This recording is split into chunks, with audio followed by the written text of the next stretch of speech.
Welcome, everybody, to the first ever Great Lakes Gaming Radiant Arena Tournament. I am the Doctor, being joined by Hawk's Nest on my left. So let's start at the mid lane. It's where the action kicked off first. Really strong play there, flashing forward with the cocoon just before the wave would have made it impossible. And then you do get that demo charge pushback, and with no flash available, simply nothing for Snapback to do with that situation. Transition down to the bot side. We missed the very opening, but it did look like the Toronto bot lane initiated the fight. Just so tanky is Leona, though, with that Aftershock, with the Eclipse, just massive amounts of resistances, keeping them alive, does give them plenty of time to get that turn around.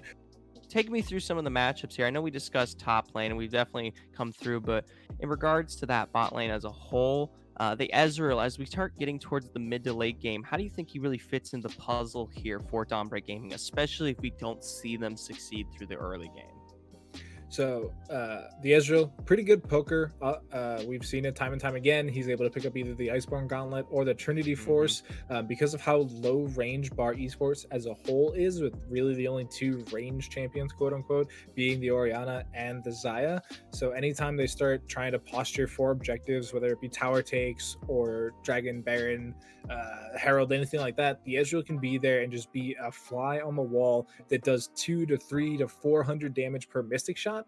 And there isn't a ton of healing sustain on Bar, so he can just let the Mordekaiser Hecarim be in the way, be this big beefy front line that we know them to be, and he can just poke people out, just rain Mystic shots in. As soon as somebody gets low, that's the go call for Hecarim. He throws in the Onslaught of Shadows, one team fight, done, dusted, move on to the next objective. These last couple of weeks, I've been seeing it absolutely everywhere, and it's just great to see, because like you said, it helps you scale so much faster than you would normally expect. Would you recommend it into a lot of different matchups and things of the sort? I personally take it to a lot of handshake matchups where I don't expect a lot of trading. Like if you were the Yasuo right here, I could potentially suggest it. If you're the Galio, no, stick with Doran's Shield even, maybe. But I feel like there's a lot of matches that if you don't need that, super bonus HP from a Doran's item, then it's totally acceptable to pick up the Cull. It's super efficient gold-wise, and you really only get benefits from it.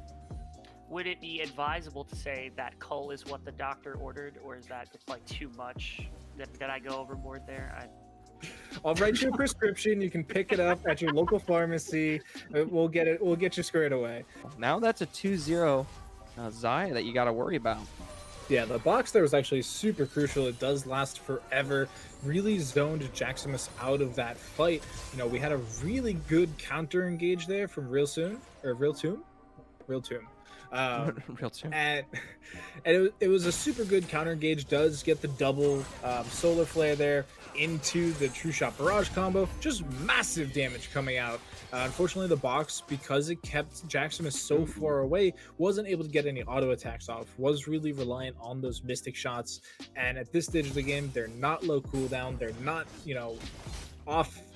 Essentially no cooldown. He does need to wait for him, and so because of that, Real Tomb gets so left out in the cold, does end up going down, and like you said, 2 kills to Xayah. Already has that Essence Reaver. Things are looking to get really scary in this bot side.